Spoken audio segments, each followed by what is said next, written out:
मेरे गांव वालों, मेरे प्यारों, हम सब मुलाकात भी करेंगे, बात भी करेंगे, लेकिन मैं इस वक्त आपसे ये कहना चाहता हूं कि पहला काम, ये महीना बहुत मुबारक है। कौन सा महीना है?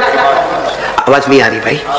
शाबान, आने वाला महीना रमजान, और जो महीना गुजर गया वो रजब। ये 3 महीने बहुत मुबारक है। अरे बोलो, ये 3 महीने बहुत।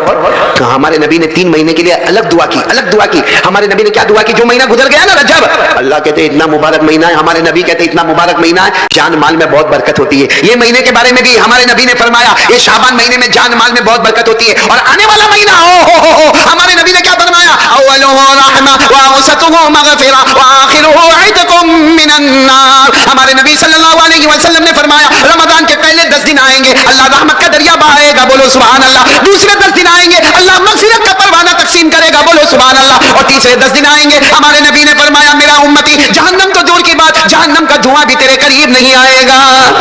अस्सलाम वालेकुम दोस्तों, आपका वेलकम है हमारे चैनल अहमद अली रिएक्ट पर। आज क़ादी अहमद अली बयान का टॉपिक है रमज़ान आने वाला है, रमज़ान की तैयारी करो। तो ये दोस्तों मिलकर सुनते हैं इस बयान को।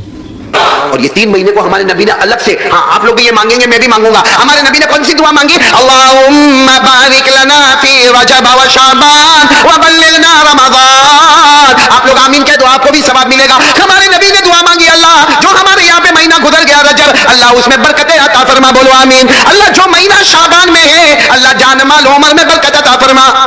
आवाज नहीं आ रही है? और अल्लाह आने वाला रमजान महीना में इत्मीनान से पहुंचा दे, और जो तेरे वादे हैं वो सब वादे हमें अता फरमा दे। मेरे दोस्तों, पहली बात पक्की हुई तो मैं आगे चलूं आगे? नहीं, पक्की नहीं हुई। एक बार पूरे यकीन के साथ बोलो, करने धरने वाला कौन? आवाज नहीं आ रही, बोलो ना, करने धरने वाला कौन? पूरा मजमा मेरा साथ देगा। एकदम एकदम यकीन। सबसे बड़ा कौन? अल्लाह। अल्लाह की ताकत के आगे कोई ताकत, अल्लाह की कुदरत के आगे कोई कुदरत। एक बार साथ में बोलो ना, अल्लाह एक, बोलो अल्लाह। आवाज से बोलो, कुल हुवल्लाहु अहद अल्लाहु समद लम यलिद व लम यूलद व लम यकुल लहू कुफुवन अहद। अल्लाह तबारक व तआला फरमाते, मेरे नबी ऐलान कर दो, हम सब का अल्लाह एक। पूरा मजमा बोलेगा, हम सब का अल्लाह एक है। आगे क्या फरमाया? अल्लाहु समद, अल्लाह किसी का मोहताज है, अल्लाह को किसी के सहारे की जरूरत है। लम यलिद व लम यूलद, अल्लाह न किसी के अब्बा बने, न अल्लाह किसी के बेटे बने, न जने गए। वलम यकुल लहू कुफुवन अहद, अल्लाह की कसम, अल्लाह की तरह कोई माबूद नहीं। हम सबका पैदा करने वाला कौन है? अल्लाह। पूरा मजमा साथ में बोलेगा, हमें खिलाने वाला कौन है? बोलो अल्लाह। हमें पिलाने वाला कौन? अल्लाह। आसमान और जमीन का बनाने वाला कौन? अल्लाह। अर्श और फर्श का बनाने वाला कौन? अल्लाह। अरे पहाड़ों को जमीन पे लाने वाला कौन? अल्लाह। जमीन में दरियाओं को बहाने वाला कौन? अल्लाह। आसमान पर आफ्ताब और महताब और सितारे लाने वाला कौन है? अल्लाह। अल्लाह की ताकत के आगे बोलो ना कोई ताकत है। यकीन बन गया? हाँ बोलो ना। करने धरने वाला कौन? हमें लुकमा कौन खिलाता है? हमें ये कपड़ा कौन देता है? अल्लाह। हमें घर किसने दिया? बीवी बच्चे किसने दिए? ये हमारी जो सांस चलती है कौन करने वाला? जब सब अल्लाह करता तो फिर अल्लाह के सामने होशियारी का को करते हो? बोलो ना, सब करने वाला कौन? तो किसे डरने का? कौन डरता है अल्लाह से? डरते तो हाथ ऊपर करो ना, उसमें घबराने की क्या बात है? डरते ना अल्लाह से? नहीं, आवाज नहीं आ रही भाई। डरते अल्लाह से? अगर अल्लाह से डरते हैं, बोलो अगर अल्लाह से, तो मैं भी आज आपको वादा करता हूं, मैं नहीं वादा करता, कुरान में 4 पारे में लिखा है, अल्लाह ने फरमाया, मेरे बंदो, अल्लाह फरमाते हो मेरी बंदी हो, मेरे से डरो, मेरे से डरो। अब हमने तो हाथ ऊपर करके कहा अल्लाह हम तुझसे, फिर आवाज नहीं आ रही है, अल्लाह हम तुझसे। तो अल्लाह ने कहा अगर तू डरता है, अगर तू अपनी बात में सच्चा है, अगर मेरी बहन और मेरी माँ और मेरी बेटी अपनी बात में सच्चे हैं कि मैं और आप अल्लाह से डरते हैं, तो अल्लाह भी वादा करते हैं, याद रखना मौत के वक्त तू चाहेगा न चाहेगा मैं तुझे कलमा नसीब कर दूंगा। सुभान अल्लाह। फिर अल्लाह क्या कहते हैं? सिर्फ कलमा नसीब नहीं करूंगा, बगैर हिसाब किताब तेरे को जन्नत में पहुंचा दूंगा। सुभान अल्लाह। ये कहां पर लिखा हुआ है कुरान में? ये मेरी उंगलियां देखो, कुरान में कहां पर लिखा हुआ है? मैंने बोलो ना, पारा नंबर। अल्लाह ने फरमाया, या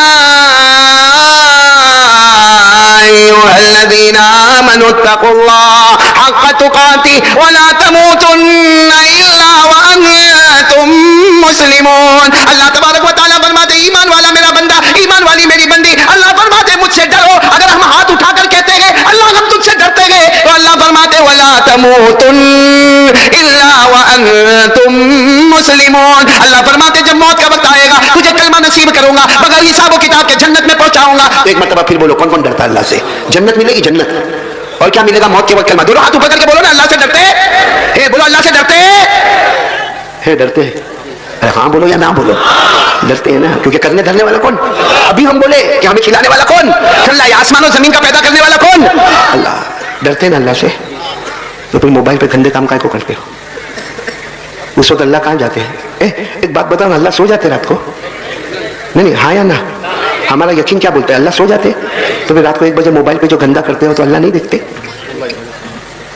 ये हमारे जवान जो यहाँ खड़े हैं, वहाँ बैठे, अल्लाह को हाजिर नाजिर रखकर बताओ, मोबाइल पर इतना गंदा दिखता है। कसम खाकर कहता हूँ, कब्रिस्तान की जमीन है, हमारा जवान इतना गंदा, इतना नालायक, इतना निकम्मा, इतना बेवफा, इतना माँ और बाप को सताने वाला कि वो जब मोबाइल पे इतना गंदा देखता है, औरत को देखता है आधा कपड़ा पहनी है, नाचती है, गाती है, और वो देखता है, सही कहता हूँ, अगर अचानक उसकी माँ आ जावे ना और माँ आके उसका मोबाइल छीन देवे ना और मोबाइल में माँ देखे ना कि मेरा बेटा क्या करता है, तो माँ भी कहेगी काश पहले ही मर गया होता तो अच्छा होता, या पैदा नहीं होता तो। क्या करते मोबाइल पे? जीना। रात को 1 बजे वो बेचारा अब्बा और अम्मा समझते हो मेरा बेटा तो वो रूम में गया, सो गया, दरवाजा बंद किया, सो गया। काय का सो गया? वो मोबाइल में गंदे कामों में खो गया। मोबाइल में जीना होता है, मोबाइल में चोरी होती है, मोबाइल में गीबत होती है, मोबाइल में चुगली होती है, मोबाइल में गंदे से गंदा एपिसोड देखा जाता है, मोबाइल पर माँ बहनों की गालियां सुनी जाती है। मोबाइल की वजह से हमारी माँ नाराज है, हमारा अब्बा नाराज है। आपको मालूम है, एक पूरा मजमा सुनो, जिसकी माँ उससे नाराज हो ना, अभी बड़ी रात गई, कौन सी रात गई? बोलो ना, कौन सी रात गई? शब बारात गई ना, रात इबादत किए होंगे ना? अरे हाँ बोलो ना, किए होंगे ना? जागे होंगे ना? खड़े बोलो ना, जागे होंगे ना? मालूम है हमारे नबी ने क्या फरमाया? जाग ले। हमारे नबी कहते जाग, इबादत कर। हमारे नबी कहते शब बारात में जाग और क्या कर?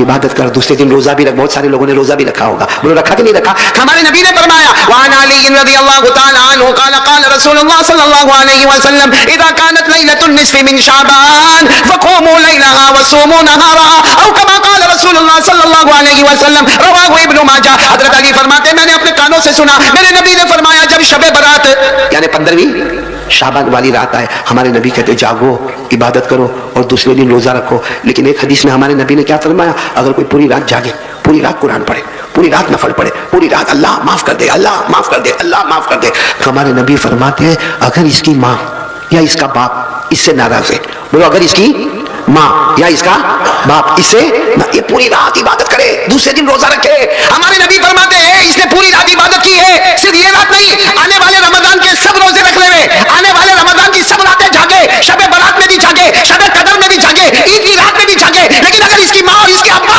इससे नाराज है, हमारे नबी ने फरमाया यतकल्लमु मिन जन्बिन इला जन्बिन वला तजल कलिमतु अला लिसानी। हमारे नबी कहते हैं अगर इसकी माँ और इसके बाप इससे नाराज है, मौत के वक्त तड़पेगा, तड़पेगा, तड़पेगा, लाख कोशिश करेगा मगर मैं उसको कलमा नसीब नहीं करूंगा। इसलिए मेरे प्यारो, आज अगर मेरी बात पर आते हो तो आ जाओ पहली बात पर, एक डरना। और किससे डरना? कौन कौन डरेगा आज से? तो क्या करेंगे? मोबाइल छोड़ देंगे ना? ना, छोड़ने का नहीं। मोबाइल छोड़ना भी नहीं, तोड़ना भी नहीं, फोड़ना भी नहीं। अरे बोलो मोबाइल छोड़ेंगे नहीं, मोबाइल तोड़ेंगे नहीं, मोबाइल फोड़ेंगे नहीं। और मोबाइल हलाल है मेरे प्यारो, ये हमारा फेसबुक होवे कि यूट्यूब होवे, ये हलाल है, हलाल है। अगर मोबाइल हराम होता, हमारे उलमा के पास ना होता, हमारे दावत और तबलीग वालों के पास ना होता, हमारे औलिया के पास ना होता, हमारे खानका वालों के पास ना होता, सीधे साधे लोगों के पास मोबाइल ना होता। अगर हराम होता तो ना होता, लेकिन सबके पास मोबाइल हलाल है, लेकिन फॉर्मेट हमारा हराम है। मोबाइल हलाल है, लेकिन जिस तरह हम इस्तेमाल करते वो, वरना पूरा मजमा बोलेगा हमारे मोबाइल में कुरान का सबक आता कि नहीं आता, हदीस का सबक, नज़म आती कि नहीं आती, नात आती कि नहीं आती, कुरान पाक को सही कैसे पढ़ने का बोलो आता कि नहीं आता। और चलो ये छोड़ो, मेडिकल आता कि नहीं आता, साइंस आता है, बायोलॉजी आता है, हिस्ट्री आता है, ज्योग्राफी आता है, लॉजिक आता है, केमिस्ट्री आता है। मतलब है कि हमारा मोबाइल एजुकेशन है, नॉलेज है, दीन और दुनिया की तालीम है। ये मोबाइल जिससे आप गलत काम करते हो, इससे सही काम करो, वही मोबाइल जो हमको जहन्नम में लेके जाने वाला, यही मोबाइल हमको जन्नत में ले जाने वाला बनेगा। तो कौन कौन ये गांव में तैयार है? मोबाइल रखेंगे मगर फॉर्मेट सही करेंगे, दोनों हाथ ऊपर करके गाओ। ये किसकी वजह से करेंगे? आवाज नहीं आ रही, किसकी वजह से करेंगे? और जो अल्लाह से डरेगा, अभी मैंने सुना, जो अल्लाह से डरेगा वो चाहेगा ना चाहेगा, बोलो अल्लाह मौत के वक्त बगैर हिसाब व किताब के अल्लाह ने फरमाया वलिमन खाफ मकाम रब्बिही जन्नतान फबिअय्यि आलाई रब्बिकुमा तुकज़्ज़िबान। अल्लाह तबारक व तआला फरमाते मेरा बंदा मुझसे डर जा, ए मेरी बंदी मुझसे डर जा, मैं जन्नतों पे जन्नत अता करूंगा। पूरा मजमा बोले जन्नत देने वाला कौन? अल्लाह। तो पहली बात के लिए कौन तैयार है? देखो मैं 3 बातें करूंगा और बात खत्म करूंगा। मेरे को जो टाइम दिया गया उसमें थोड़ा सा टाइम बाकी है, तो आप लोग मेरा साथ दोगे ना इंशाअल्लाह। पहली बात के लिए कौन कौन तैयार है? दोनों हाथ ऊपर करके बोले करने धरने वाला कौन? आज से यकीन मजबूत, हर काम करेंगे, लेकिन पहले किससे बात करेंगे? मैंने बोले पहले किससे बात करेंगे? अरे आप एग्जाम देने के लिए जाते हो, आपने पूरी तैयारी की है, माशाल्लाह आपके पास किताबें हैं, आपके पास कलम है, आपके पास इल्म है, आपके पास नॉलेज है, आपके पास एजुकेशन है, लेकिन आपने देखा होगा कभी कभी इतना मेहनत करने वाला भी वापस आता और आकर कहता है कि वो पेपर बराबर नहीं गया। बोलो होता कि नहीं होता? पेपर बराबर। तो मेरे दोस्तों इरादा कर लो, करने धरने वाला कौन? अल्लाह। पहली बात पक्की करे तो मैं दूसरी बात पर आऊं। दूसरी बात के लिए कौन कौन तैयार? अभी से हाथ ऊपर कर दो, दोनों हाथ ऊपर करो और साथ में बोलो, दूसरी बात साथ में बोलो, मुस्तफा का दामन। बहुत पक्की बात पे आ रहा। शाबान महीना है, बोलो कौन सा महीना? अभी मैं आपको शाबान के बारे में बता रहा था। एक बात और बताऊं, सब मिला के महीने कितने? ये भी नहीं मालूम गांव में? मैंने बोलो ना कितने महीने? 12 महीने में 2 महीने ऐसे हैं, बोलो 2 महीने ऐसे हैं कि हमारे नबी ने फरमाया एक मेरा है एक अल्लाह का है, एक मेरा है और एक अल्लाह। 12 महीने में 10 महीने को साइड पे रखो, 2 महीने हमारे नबी ने फरमाया ये जो महीना है शाबान, हमारे नबी ने फरमाया ये मेरा महीना है, और आने वाला रमजान अल्लाह का महीना है। बोलो आने वाला रमजान हमारे नबी ने क्या फरमाया? क़ाल रसूलुल्लाह सल्लल्लाहु अलैहि वसल्लम शाबान शहरी व रमजान शहरुल्लाह। हमारे आका सल्लल्लाहु अलैहि वसल्लम ने फरमाया शाबान मेरा महीना है, और पूरा मजमा बोले रमजान किसका? चलो अब दूसरी बात पर मैं आ रहा हूं, एक साथ में आवाज करके बोलोगे मुस्तफा का दामन। अभी भी आवाज नहीं आ रही, बोलो मुस्तफा का दामन। पूरा मजमा बोले हमारे नबी से बढ़कर कोई नबी, हमारे नबी बहुत प्यारे। अरे बोलो ना हमारे नबी। अगर आपकी इजाजत हो तो एक वाकया सुना दूं। नहीं इजाजत है आपकी? आप इत्मीनान से सुनेंगे इंशाअल्लाह, पूरे वकार के साथ सुनेंगे इंशाअल्लाह। बहुत प्यारा वाकया सुना रहा हूं, हकीकत में आपका दिल खुश हो जाएगा, आपका दिल बाग बाग हो जाएगा, आप सोचने पर मजबूर हो जाएंगे कि हमारे नबी से बढ़कर कौन नबी होगा। वाकया सिर्फ सुनना, मैं उस वक्त की बात सुना रहा हूं जब हमारे नबी की उम्र, ये मेरी उंगलियां देखो और आप लोग बोलो हमारे नबी की उम्र कितनी? 7 साल। 7 साल का तो छोटा बच्चा। अरे बोलो 7 साल का तो छोटा बच्चा। अच्छा मैं उस वक्त की बात कर रहा हूं जब हमारे नबी की उम्र मुबारक कितनी? पूरा मजमा सुनना, हमारे नबी को आंखों में तकलीफ हो गई। किसमें तकलीफ हो गई? उम्र कितनी? और हम लोग बोलते हैं आंख आ गई। हम लोग क्या बोलते हैं? आंख आ गई, जिसको आशोब चश्म, उर्दू में और फारसी में इसको क्या कहते हैं? आशोब चश्म। यानी हमारे नबी सल्लल्लाहु अलैहि वसल्लम की आंखें मुबारक लाल लाल हो गई, वो दुखने भी लगे, वो जलने भी लगे, उसमें से पानी के कतरा भी टपकने लगे। हमारे नबी बहुत परेशान। और उम्र कितनी है? बचपन है। और मालूम है हमारे नबी को सरपरस्ती में कौन? दादा अब्दुल मुत्तलिब। उस वक्त हमारे नबी को समझाने वाले और लेके चलने वाले दादा, और दादा का नाम क्या है? अब तो किसी ने दादा को कहा, किसी ने दादा को कहा कि तुम्हारे पोते मोहम्मद, इनकी आंखों में बहुत तकलीफ है, 7 साल की उम्र है, आंखें देखो कितनी लाल हो गई है, कितनी बड़ी हो गई है, और कैसा आंखों में से पानी निकलता है, कैसा कतरा टपकता है। तो दादा ने कहा मैंने बहुत इलाज करवाया लेकिन मेरे पोते मोहम्मद का कोई इलाज होता? बोलो कोई इलाज होता? तो किसी ने क्या कहा मालूम? यहाँ मक्का, ये मक्का है, यहाँ काबा है, यहाँ से बहुत दूर जाना पड़ेगा। बहुत दूर जाओगे तो एक इलाका आएगा, उसका नाम है ओकाज। बोलो क्या नाम है? ओकाज। ओकाज बोले वहां जाओ, वहां एक बूढ़े मियाँ मिलेंगे, बहुत इल्म वाला बूढ़ा मिलेगा, छोटी सी झोपड़ी होगी और वो झोपड़ी के अंदर बूढ़ा बैठा होगा, और वो बूढ़ा सिर्फ एक ही काम करता है, अल्लाह अल्लाह। उस जमाने में भी बोलो क्या? अल्लाह अल्लाह अल्लाह। वो बूढ़ा वो अल्लाह अल्लाह करता है, लेकिन आंखों का स्पेशलिस्ट है, आंखों के बारे में उसको बहुत महारत है। आप अपने पोते को लेकर वहां चले जाओ, वो जो भी दवा देगा तो आपके पोते अच्छे हो जाएंगे। बोलो हमारे नबी की उम्र कितनी थी? पूरा मजमा बोला कितनी उम्र थी? 7 साल। अब दादा अब्दुल मुत्तलिब लेकर गए। अब दादा अब्दुल मुत्तलिब के पास सवारी भी नहीं, कहा कैसा लेकर गए मालूम? कभी अपने पोते मोहम्मद रसूलुल्लाह को अपने कंधों पर बिठा देवे, कभी रास्ते में चलावे, फिर कंधों पे बिठावे, फिर रास्ते में चला। वो गर्मी, वो चिलचिलाती गर्मी, वो आसमान भी गर्म, वो जमीन भी गर्म, और दादा अब्दुल मुत्तलिब चले चले चले चले चले बहुत दूर पहाड़ों को पार करके ओकाज पहुंच गए। बोलो कहां पहुंच गए? ओकाज। और जो पता बताया था ना वहां झोपड़ी भी है, और झोपड़ी के अंदर कौन बैठा हुआ है? वो बूढ़े मियां बैठे, क्या करते हैं? अब दादा अब्दुल मुत्तलिब जब वहां पहुंचे ना तो वो बूढ़े मियां की जो झोपड़ी थी ना, वो झोपड़ी की थोड़ी सी खिड़की खुली थी। तो दादा अब्दुल मुत्तलिब ने खिड़की में से देखा और कहा, वो बूढ़े मियां को कहा, ओ बुजुर्ग आदमी जरा बाहर आ जाओ, पोते को लेकर आया हूं, मेरे पोते को लेकर आया हूं, मेरे पोते को आंखों में तकलीफ बहुत है, आंखों में सूजन भी है, आंखों में दुखन भी है, आंखों में जलन भी है, मेरे पोते को लेकर आया हूं, और सुना कि आपके पास आंखों का बहुत अच्छा इलाज है, तो जरा मेरे पोते का इलाज कर लो ना। बात समझ में आ रही ना आपको? वो जो अंदर बूढ़े मियां थे ना, वो ऊपर भी देखने को तैयार नहीं, वो ऐसा यो गर्दन झुका के बैठे। अब दादा अब्दुल मुत्तलिब बार बार जोर जोर से खिड़की बजावे, ए भाई सुनो, ओ भाई सुनो, जरा बाहर आओ, ओ मेरे पोते का इलाज लेने आया, और फ्री में लेने नहीं आया, मेरे पास खाना पीना सवारी नहीं है, लेकिन तुम्हारी फीस लेकर आया हूं, तुम जितनी फीस बोलोगे मैं दे दूंगा, लेकिन एक बार बाहर आकर मेरे पोते को देखो तो सही। अब बोलो वो बूढ़े मियां उठने को तैयार नहीं, यूं गर्दन झुका। कोई वहां से गुजर रहा था तो दादा अब्दुल मुत्तलिब ने कहा ये दरवाजा नहीं खोलते, अंदर गर्दन झुका के बैठे। तो गुजरने वाले ने कहा दरवाजा नहीं खोलेंगे, वो तो मन्नत मानी है, किसी से बात नहीं करेंगे। तो दादा अब्दुल मुत्तलिब ने कहा कितने दिन की मन्नत मानी है? कहा 3 दिन की मन्नत मानी है, वो किसी से बात नहीं करेंगे। तो दादा अब्दुल मुत्तलिब ने कहा आज कौन सा दिन है? कहा पहला दिन है। ओहो, इसका मतलब अब क्या करने का? आज का दिन भी इंतजार करने का और कल भी। और तो दादा अब्दुल मुत्तलिब की आंखों में आंसू आ गए, मोहम्मद की तरफ देखा। हमारे नबी की उम्र कितनी थी? ये सब सुना, हमारे नबी की तरफ देखकर कहा क्या करेंगे मोहम्मद, क्या करेंगे मोहम्मद, हमारे पास तो खाना भी नहीं, सवारी भी नहीं, इतना पानी भी हमारे पास है, और ये तो मन्नत मान के बैठे हैं, ये तो आज भी नहीं बाहर आएंगे। भैया अपनी झोपड़ी से बाहर आने वाले आज भी नहीं आएंगे, कल भी नहीं आएंगे, परसों भी नहीं आएंगे। तो दादा अब्दुल मुत्तलिब ने क्या कहा, पोते मोहम्मद चलो वापस चले जाए, आएंगे 3-4 दिन के बाद आएंगे, चलो वापस चले जाए। उस वक्त हमारे नबी की उम्र कितनी थी? क्या फरमाया मालूम, हम वापस नहीं जाएंगे, ये बाहर आएंगे। बोलो सुभान अल्लाह, हम वापस नहीं जाएंगे, ये बाहर। तो दादा अब्दुल मुत्तलिब ने कहा कैसे आएंगे, वो मन्नत मानी है, मन्नत मानी है, 3 दिन तक बात नहीं करेंगे, बाहर नहीं आएंगे, ना खाएंगे ना पिएंगे। हमारे नबी ने फिर कहा दादा फिक्र मत करो, अभी आएंगे। बोलो अभी, बस इतना हमारे नबी ने फरमाया। हालांकि उम्र कितनी थी? हमारे नबी ने इतना फरमाया, जमीन में जलजला आया। वो जलजला समझते हो क्या बोलते हैं आप लोग? भूकंप, भूकंप, अर्थक्वेक भी बोलते हैं उसको, अर्थक्वेक इंग्लिश में जलजला। अच्छा, जलजला पूरी जमीन में नहीं आया, सिर्फ झोपड़ी के नीचे ही आया। अब जब जलजला आए भाई, जब जमीन हिलने लगे तो कोई आदमी अंदर बैठ के अल्लाह अल्लाह करता रहेगा, इबादत करता रहेगा। माफ करना, ये हमारा गांव बहुत मुबारक है और अल्लाह इसको मुबारक रखे। आमीन बोलो, आमीन। अल्लाह खूब बरकत देवे, बोलो आमीन। लेकिन अगर अभी यहाँ जमीन में जलजला आवे, आप लोग क्या करोगे? भागेंगे कि नहीं? कोई इधर भागेगा, कोई उधर भागेगा, कोई कहेगा भी मौलाना क्या नाम है, नेमतुल्ला नाम है ना, अजमतुल्ला, कोई मुफ्ती अजमतुल्ला को कहेगा भागो मत, वो कारी अहमद अली बैठा है। कारी अहमद अली तेल लेने गया, यहाँ जमीन हिलती है ना।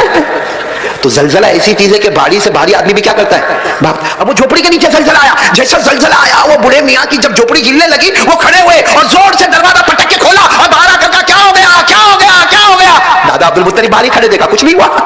मन्नत तो टूट गई क्योंकि वो खड़े होकर बाहर आ गए, बातचीत भी कर ली। तो ये सर पे हाथ रखकर कुछ नहीं हुआ। दादा अब्दुल मुत्तलिब ने कहा ना यहाँ तो कुछ नहीं हुआ। तो कहा मेरी जो, हाँ कहा तुम्हारी झोपड़ी हिलती थी, तुम्हारी झोपड़ी के नीचे जमीन हिलती थी, बाकी यहाँ कुछ भी नहीं हुआ। तो वो बूढ़े मियाँ बाहर निकले, कहा आए क्यों, आए क्यों? तो वो तो बहुत समझदार थे बूढ़े मियाँ। दादा अब्दुल मुत्तलिब ने कहा पोते को लेकर आया हूँ। हो जैसे वो बूढ़े मियाँ ने कहा कहाँ है पोता आपका? तो हमारे नबी वहीं बैठे थे। कहा ये मेरे पोते का नाम क्या है? कहा मोहम्मद। तो वो बूढ़े मियाँ यूं देखे, देखने के बाद कहा बच्चा यतीम है। बच्चा, क्योंकि हमने आसमानी किताबों में पढ़ा है ये वो बच्चा है जो आगे चलकर नबियों का नबी बनने वाला है। सुभान अल्लाह, सुभान अल्लाह। और कहा कि ये यतीम है। तो दादा अब्दुल मुत्तलिब पहले तो कहना नहीं चाहते थे कि यतीम है, लेकिन जब वो सामने वाले ने कह दिया तो कहा ये यतीम है, इनके अब्बा अल्लाह को प्यारे हो गए और मैं दादा हूँ, मेरा नाम अब्दुल मुत्तलिब है, मैं काबे का मुतवल्ली हूँ, काबे का ट्रस्टी हूँ, काबे का जिम्मेदार हूँ और तुम्हारी पूरी फीस लेकर आया हूँ, तुमको मेरे पोते की आंखों का इलाज करना। पूरा मजमा बोलेगा हमारे नबी यतीम थे कि नहीं थे? तुम्हें आवाज नहीं आ रही? बोलो ना, यतीम थे कि नहीं थे? मेरे साथ में पढ़ो ना। अल्लाह ने फरमाया अलम यजिदका यतीमन ववजदका ज़ाल्लन फगदा ववजदका आइलन फगना। अल्लाह तबारक व तआला फरमाते मैंने आपको यतीम बनाया है। और वो बूढ़े मियाँ ने भी कहा कि मैंने गौर से देखा ये बच्चा बच्चा नहीं है, नबियों का नबी बनने वाला और इसका नाम मोहम्मद है और ये यतीम है। दादा अब्दुल मुत्तलिब ने कहा सब बात बाद में, हम तो यहाँ आँख के इलाज के लिए आए। बोलो किसके लिए आए? सब बातें बाद में करेंगे भाई। जैसे मैं यहाँ गांव में आया, अब कोई मेरे को बतावे कि गांव में ऐसा है, गांव में वैसा है, गांव में इधर है, गांव में उधर है, मैं क्या कहूँगा भाई 2-4 घंटे के लिए आया हूँ, बयान के लिए आया हूँ, मैं अपनी बात करूंगा, उसके बाद वापस चला जाऊंगा। भाई ऐसा ही होगा कि नहीं होगा? तो वहां भी दादा अब्दुल मुत्तलिब ने कहा सब बात बाद में, पहले मेरे पोते की आंखों में तकलीफ है और सुना कि आप आई स्पेशलिस्ट हो, आपको आंखों का इलाज करने आता है, आप मेरे पोते का इलाज करें। सुनना सुनना, हमको कुछ इतना अच्छा लगता। वो बूढ़े मियाँ ने क्या कहा मालूम? किनका इलाज करना है? किनका इलाज करना है? बोलो किनका करना है? मोहम्मद। उम्र कितनी? तो बूढ़े मियाँ ने कहा मोहम्मद का इलाज तो मोहम्मद के पास है। बोलो सुभान अल्लाह, मोहम्मद का इलाज तो दादा अब्दुल मुत्तलिब ने कहा कैसी बातें करते हो? अगर इनका इलाज इनके पास होता तो मैं इतना दूर से आता, कंधे पे बिठा के लाता, ये गर्मी के अंदर आता और आकर तुम्हारा दरवाजा खिटखिटाता, तुम्हारी खिड़की में से तुमको मन्नत समाजत करता। अरे मैं कुछ नहीं करता, तुम कैसी बातें करते हो? तो उसने कहा काबा के पैदा करने वाले की कसम, ये मोहम्मद है, इनका इलाज इनके पास है। तो दादा अब्दुल मुत्तलिब ने कहा मेरे को समझ में नहीं आता, मेरे पोते की उम्र 7 साल की है, तुम कहते हो कि इनका इलाज इनके पास है, तो क्या मानो? और दादा अब्दुल मुत्तलिब ने हमारे नबी कौन? मोहम्मद रसूलुल्लाह। उम्र कितनी? वो बूढ़े मियाँ ने हमारे नबी को बुलाया और यूं कहा अपनी हथेली ऐसे करो। हमारे नबी ने ऐसे कर दी। भाई हमारे नबी का मुबारक हाथ, हमारे नबी 7 साल की उम्र, ऐसे हथेली की। और वो बूढ़े मियाँ क्या कहते मालूम? अपना थूक इसमें निकालो, हथेली में। क्या निकालो? अपना थूक, जिसको लुआब मुबारक कहते हैं। अरबी में क्या कहेंगे? तो लुआब मुबारक, थूक मुबारक। तो दादा अब्दुल मुत्तलिब ने कहा कोई टेस्टिंग होगा? भाई जैसे डॉक्टर लोग टेस्ट करते हैं ना, कभी ब्लड का टेस्ट होता है, कभी तो कुछ टेस्टिंग होगा। तो दादा अब्दुल मुत्तलिब ने कहा मोहम्मद अपना थूक हथेली पे रखो, जैसा डॉक्टर बोलते हैं वैसा करो। तो हमारे नबी ने अपना थूक मुबारक, देखो यूं अपना थूक मुबारक अपनी हथेली पर, जैसे हथेली पे रखा वो बूढ़े मियाँ आगे बढ़े, अपना हाथ नबी मोहम्मद के हाथ पर रखा और सारा थूक ले लिया और लेके अपने चेहरे पे मलने लगे और कहने लगे नबियों के नबी का थूक मेरे चेहरे पर आ गया। सुभान अल्लाह, सुभान अल्लाह। दादा अब्दुल मुत्तलिब का चेहरे का रंग बदला। कहा मैं इसके लिए नहीं आया कि आप मेरे पोते का थूक अपने मुंह पर रखो, मैं आंखों के इलाज के वास्ते आया हूँ। तो बूढ़े मियाँ ने कहा मोहम्मद का इलाज मोहम्मद के पास ही है। तो दादा अब्दुल मुत्तलिब ने कहा मेरे को आपकी बात समझ में नहीं आती। तो बोले काम करो, इनको फिर बोलो अपनी हथेली रखे। अब हमारे नबी ने फिर हथेली रखी। कहा इनको बोलो फिर अपना थूक मुबारक इसमें रखे। हमारे नबी ने अपना थूक मुबारक उसमें रखा। वो बूढ़े मियाँ जैसा इंतजार करते थे जल्दी से थूक ले लिया और पूरे अपने बदन पे रगड़ने लगे और कहने लगे वाह काबा के पैदा करने वाले की कसम, जो सारे नबियों का नबी बनने वाला है उसका थूक मुबारक मेरे बदन पर आ गया। बोलो सुभान अल्लाह। अब दादा अब्दुल मुत्तलिब कहने लगे मैं यहाँ खड़े रहूं कि चला जाऊं? मैं इलाज के पोते के आंखों के इलाज के वास्ते आया हूं और तुम ये हाथ में थूक लेते हो और तुम तुम्हारे चेहरे पर मलते हो, तुम्हारे बदन पर मलते हो। कहा एक आखिरी मर्तबा इनको कहो ना अपना हाथ रखे। तो दादा अब्दुल मुत्तलिब ने कहा फिर ले लोगे? कहा नहीं अब नहीं लूंगा, इनको कहो। तो हमारे नबी ने फिर अपनी हथेली मुबारक अपना थूक मुबारक रखा। वो क्या कहा मालूम? बूढ़े मियाँ ने कहा इन्हीं को कहो कि दोनों हथेली को मले। बीच में क्या है? बीच में क्या रखा हुआ है? थूक मुबारक। कहा इनको कहो हथेली मले और अपनी आंख पे मल देवे। हमारे नबी साहब की उम्र मुबारक 60 साल, इस तरह हथेली मलते रहे। कहा अपनी आंखों पे मलो। और दादा अब्दुल मुत्तलिब भी हैरान हो गए, बल्कि आसमान के फरिश्ते भी हैरान हो गए। दादा अब्दुल मुत्तलिब ने कहा काबा के पैदा करने वाले की कसम, मेरे मोहम्मद ने जिनकी उम्र 60 साल है अपनी दोनों हथेली मुबारक को रगड़ा और थूक मुबारक को लेकर अपनी आंखों पर रखा। मैंने देखा, ऐसा लगा मेरे मोहम्मद को कभी तकलीफ हुई नहीं थी आंखों, मेरे मोहम्मद को कभी आंखों की तकलीफ। ये क्या कमाल किसका था? ये नबी के नहीं नबी के थूक मुबारक का कमाल था। हालांकि थूक हम लोगों को पसंद, भाई आपने देखा होगा, आपके यहाँ मालूम नहीं, बाकी कलकत्ता शहर में होगा, बहुत दीवारों पे लिखा होता है थूकना मना है। आपके गांव में भी कहीं लिखा हुआ है स्कूल की दीवार पे, तो मालूम नहीं क्या लिखते? थूकना। हम इंडिया वाले बहुत होशियार है, जहां भी लिखा होगा ना थूकना मना है, हम मना को काट देते। अब क्या है? और फिर पूरा पाँव मुंह में गुटका, तंबाकू, पान और फूल करके थूकता बोलता किसका बाप क्या उखाड़ लेगा। यहाँ तो लिखना है कि थूकना है। मेरे दोस्तों थूक को लोग पसंद करते, नहीं बोलो ना पसंद करते। आप बोलो तो जल्दी एक वाक्य सुना दो जल्दी से, वही हमारे नबी का थूक मुबारक वाक्य सुना दो। अब जो लोग उम्रा करने गए होंगे यकीनन उन्होंने ओहद मैदान देखा होगा। ओहद पहाड़ 18 किलोमीटर का पहाड़, साथ में बोलो कौन सा पहाड़? जब हमारे नबी को सबको वहां बुलाना था ओहद के मैदान में, आ जाओ, हमारे नबी ने ऐलान फरमाया साबिकू इला मगफिरतिन मिन रब्बिकुम व जन्नतिन अर्दुहा कअर्दिस समाई वल अर्द उइद्दत लिल्लज़ीना आमनू बिल्लाहि व रुसुलिही। हमारे नबी ने ऐलान फरमाया आओ ओहद मैदान में आओ। ए गांव वालों, क्या नाम है? गांव का नाम क्या है? इंचल गड़िया, जो भी नाम होवे, एक बात मेरी सुनना। जब हमारे नबी ने सबको ओहद मैदान में जमा किया ना, एक सहाबी थे जिनका नाम था रिफाआ। बोलो क्या नाम? ये नाम हमारे गांव में किसी का नहीं होगा, बल्कि कलकत्ता में भी बहुत मुश्किल से नाम मिलेगा। बोलो क्या नाम? रिफाआ। साथ में बोलो आर से रिफाआ। उनको क्या हुआ मालूम? ओहद मैदान में आंख में तीर लगा, और इतना खतरनाक तीर लगा कि आंख बाहर आ गई। बोलो आंख। हजरत रिफाआ रज़ी अल्लाह ताला अन्हु, बोलो उनकी आंख, वो अपने हाथ में आंख लिए, यहाँ से खून का रेला बहता है, हाथ में आंख है और वो ढूंढ रहे अल्लाह के रसूल का है, ओहद मैदान में मेरे नबी का है, मेरे नबी का है। किसी ने कहा वो पहाड़ के पास हमारे नबी है। ये गए और जाकर कहा अल्लाह के रसूल मेरी आंख बाहर आ गई, खून बहता है, बहुत तकलीफ होती है, बहुत दुखता है, अल्लाह के रसूल मेरे। मालूम क्या हुआ? हमारे नबी ने एक सहाबी को कहा इनका खून साफ कर दो। खून जैसे साफ किया, हमारे नबी ने अपना लुआब मुबारक यानी क्या थूक मुबारक लिया, उनके आंख के ऊपर यूं मल दिया, और जो हाथ में आंख थी ना उसके पीछे भी यूं करके थूक मुबारक लगा दिया। उसके बाद हमारे नबी ने अपने हाथ से यूं आंख को फिट कर दिया। ओहो, रिफा कहते हैं मेरे पैदा करने वाले की कसम, जो आंख में कभी तीर लगा नहीं था उसमें तकलीफ होती थी, लेकिन ये आंख में मुझे कभी तकलीफ नहीं होती थी। ये आंख मेरी दुखती थी मगर इस आंख में मुझे कभी दुखन नहीं हुई। और कहा जब मैं आंखों को एक आंख बंद करता था ये आंख से इतना दूर नजर नहीं आता था जितना उस आंख से दूर नजर आता था जो मेरे नबी के थूक मुबारक से तैयार हुई थी।